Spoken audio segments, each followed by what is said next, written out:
A página para aprovar a petição de transferência lo indica tanto por transferência singular como também transferência em periódico e lo donava vista de todo detalhe relacionado com a transferência, incluindo descrição de a transferência e condição adicional que você escolhe.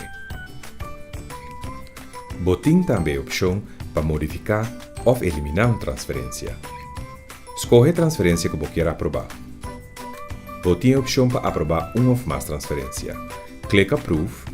Escolhe o aparato preferido para generar o código de aprovação de transferência segundo a instrução andunada para a pantalla. Para generar um código de aprovação, abre o app e hinca o pen de 5 números. For o menu principal, escolhe Soft Token. Escolhe o código de aprovação para transferência e hinca o código de segurança que está aparecer na pantalla de aprovação de Aruba Bank Online.